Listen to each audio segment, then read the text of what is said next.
પણ ફ્લેટમાં રહેતા હોય એ નીચેનું મકાન હોય પહેલા બીજા માળે તો ધ્યાન રાખજો આ જે બાઉલ છે આ નીચેના ફ્લેટ હોય એટલે એ ફાટી જાય તો એની સ્પીડ થોડી કમ રાખવાની. હું તમને બતાવું છું બાઉલ.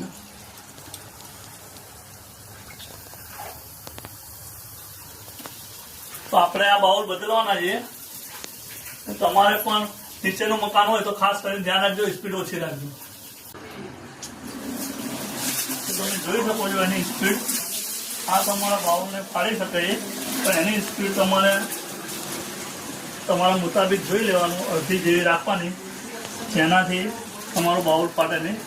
હવે આ સ્પીડ બરાબર છે તો જોઈ શકો છો. હવે આપણે લગાવી દીધું છે, કોક અડધો ખોલ્યો છે. હવે આ આરો છે એ આ જે બાઉલ છે ફાટશે નહીં આરોનું.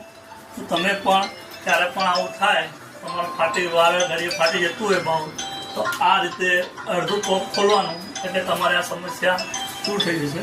Thank you.